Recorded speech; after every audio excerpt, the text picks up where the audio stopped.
Okay, so in this self-made video, I'm going to demonstrate how to remove gel polish from a mannequin hand with an e-file.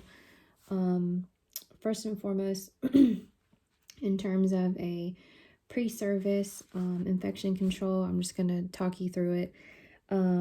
If this were a regular client at my nail shop, I would make sure that I sanitize and disinfected my entire workstation using 2 disinfectant wipes, letting it dry for 2 minutes, and then following up with a clean disposable paper towel.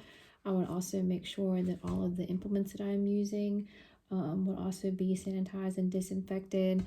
I would also sanitize and disinfect my nail technician chair, my client's chair, any non-immersibles that I'm using, such as the drill, the overhead lamp, things of that nature. And then I will also discuss post-service infection control after the gel removal. I did want to mention that last time I talked to Carrie, I asked her why it took so long for me to remove the gel polish from my client's nails and toenails. And she gave me a very useful tip, which I'm going to try this method tonight. And that was to not use the sanding band the entire time. I think that is what is making this so time consuming. So Carrie sent me some links, Amazon links to some really great nail bits, and one of them is a metal smooth top by Pana. Very inexpensive.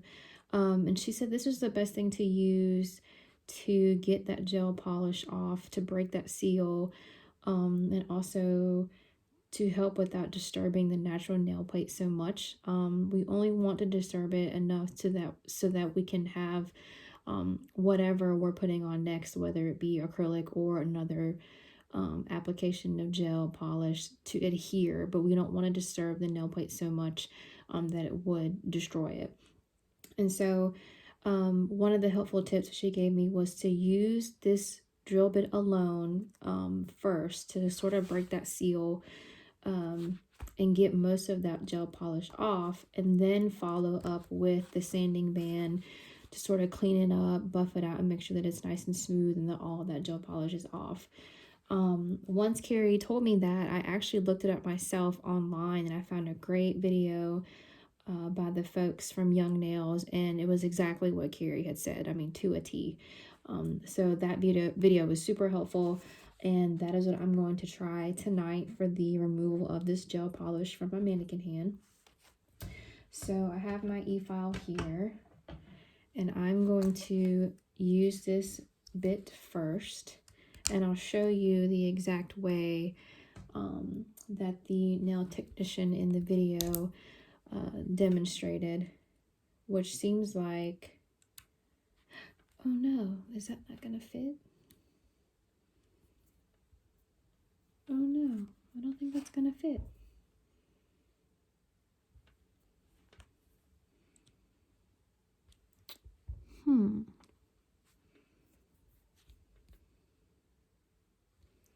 Well, that's not good. So scratch that, perhaps, because that's not going to fit in my e-file.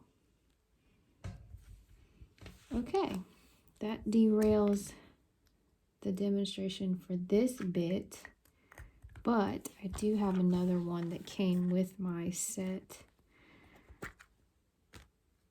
that I can use.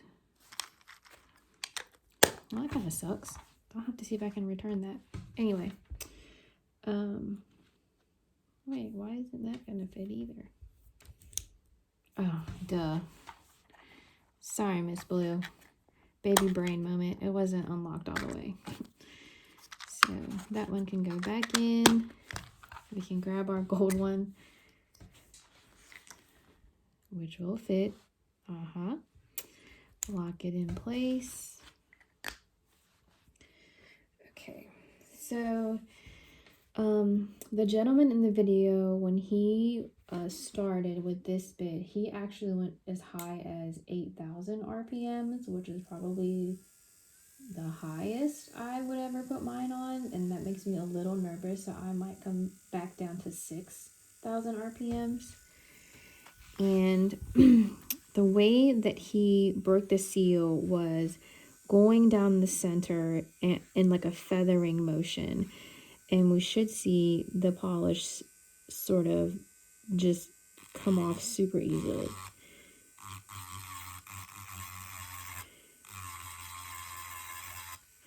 You can see it's coming off so much quicker than if I were using just the regular sanding band. And he's only going down the middle right now to create that opening so that when we do the left and the right side of the nail, it goes a lot quicker.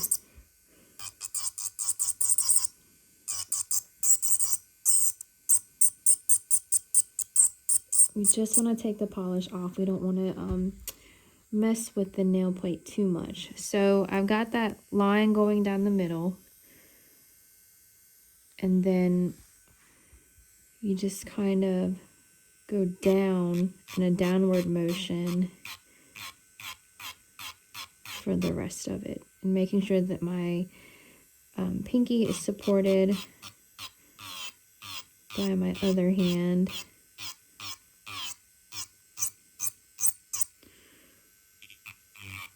And because we have a smooth round top, it's easier to get in those corners.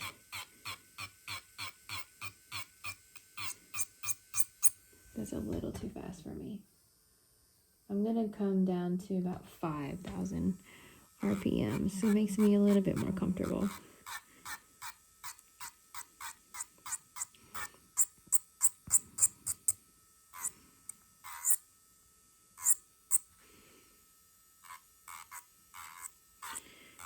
And again, we're not doing a back and forth rocking motion. We're not trying to get all of the gel polish off in the first go. I just want to get most of it.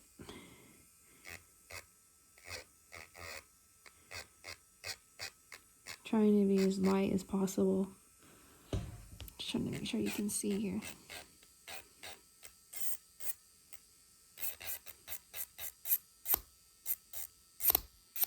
Okay.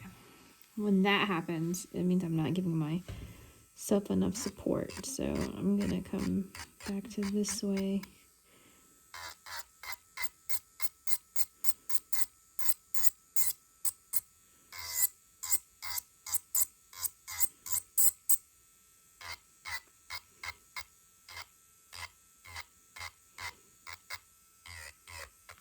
And it doesn't have to be perfect, because again, we're gonna go back over this with the sanding band. But the gist is to get that seal all the way broken, get most of that color off, and then we'll go back and clean it up and make sure that all of it's gone.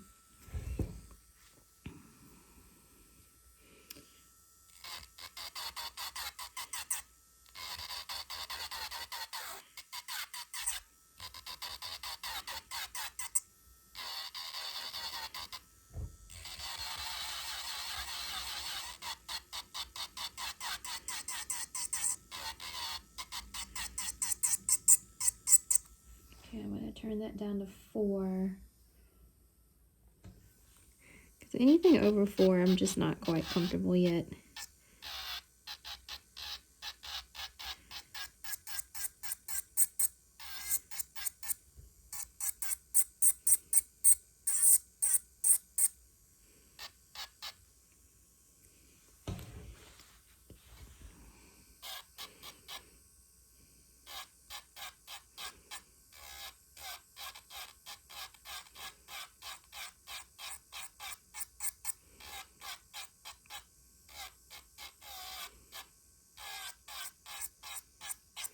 I really wish I had one of those fans that sucks all of the dust and debris, because it's getting everywhere.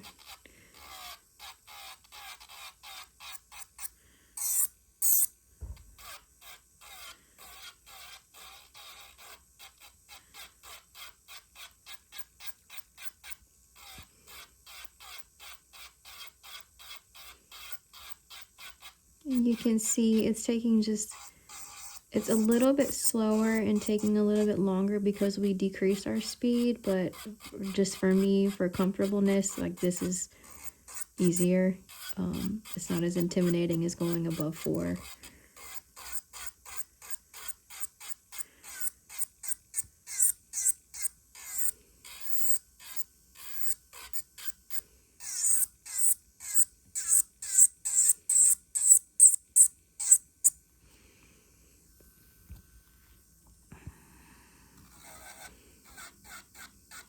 When we get to the right side,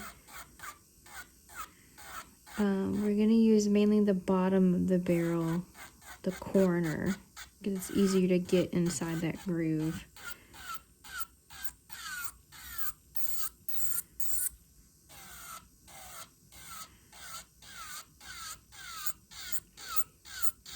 Again, just going in a downward, almost feathering motion, not a rocking or back and forth side to side.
Had I known that this was like the way you're supposed to do it, or a very efficient shortcut, and this is what I would have done on Miss Mitchell, on Miss Steele,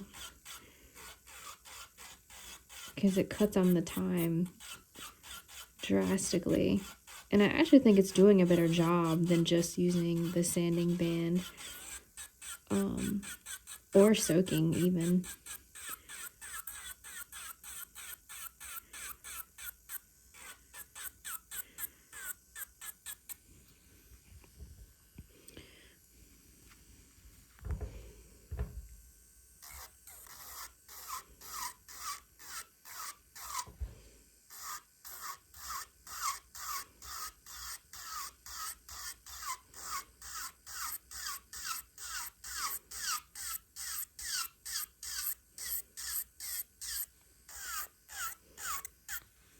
Whew, look at all that.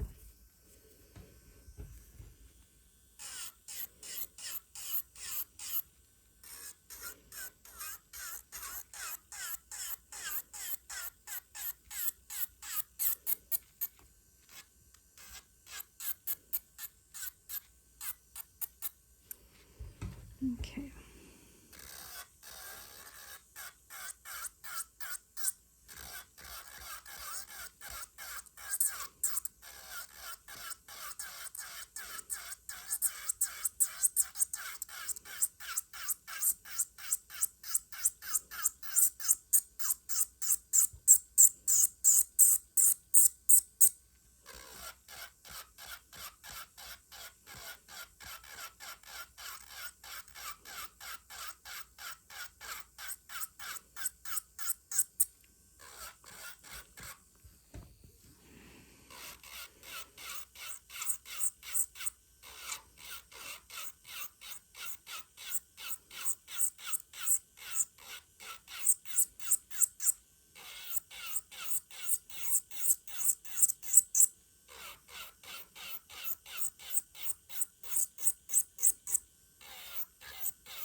Look at how fast that was, just to get that one side removed.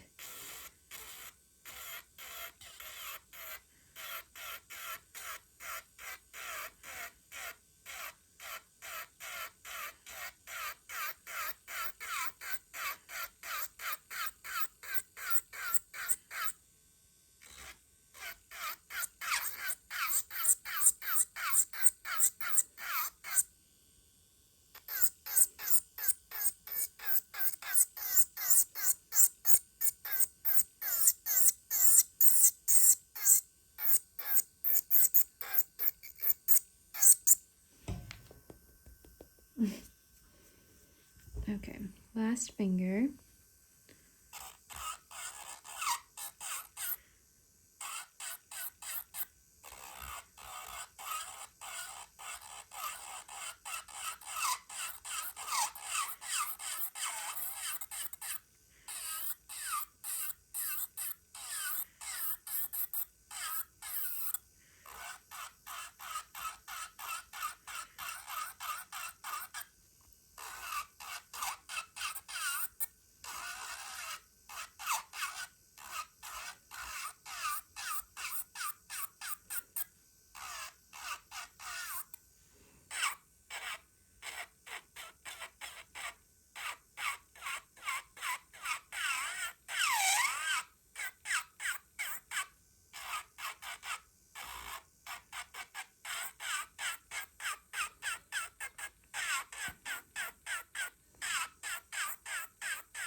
Okay, most of that gel polish, sorry, let me turn this off. Most of that gel polish is off, and I'm actually feeling the acrylic on these nail tips, and it hadn't disturbed the structure or the integrity at all. I mean, they're still very smooth. So in order to keep that the way that it is, but yet still removing some of that leftover polish, we're gonna go in with our sanding band.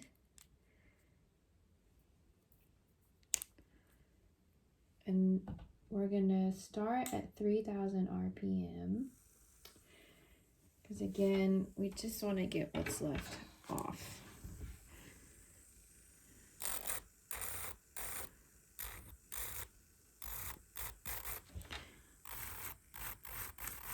And because we're squared off at the end, I can get into those corners, no problem, without hurting the client and nipping those cuticles.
Okay, that's how we're looking so far on the first 3 fingers.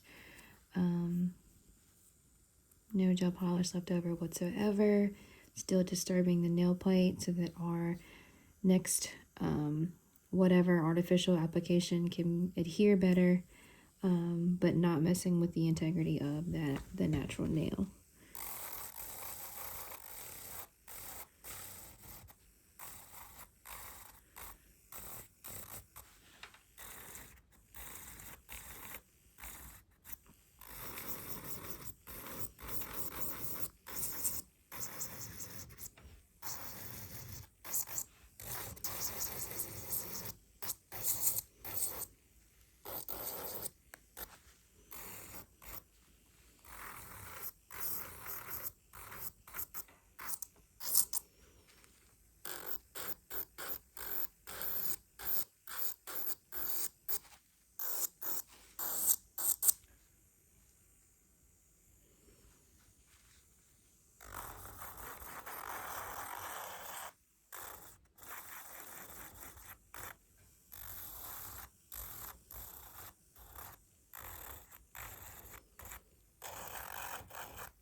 Okay, turn this off.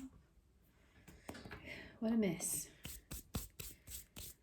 Okay, so as you can see, all of the gel polish is off. Anything on the nail wall is just because it's on the mannequin hand, it's not on the actual acrylic itself. But all gone. And that was a gel polish removal using 2 different drill bits, our smooth head metal one first, and then cleaning up with the sanding band afterwards. So if that is okay with you, I'm probably going to start doing it that way. It really cuts down on the time. It's super helpful. I feel like it actually looks better. Yeah. So in terms of post-service infection control, obviously anything single use such as this SMA would be tossed. This terry cloth towel will go in the laundry and be washed. Non-immersibles such as the drill, the lamp, etc. will be sanitized and disinfected and then dried. The sanding bit would be disposed of, and then the bits themselves would be sanitized and disinfected. I know we typically don't want to let them soak in water because these we really don't want to rust.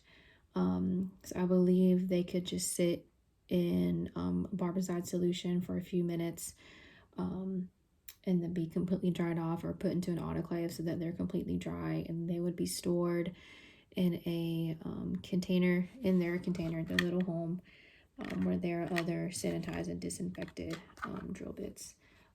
But I like the fact that this one has its own little case, but I'm considering buying a bigger case for multiple bits so I have them all in one place.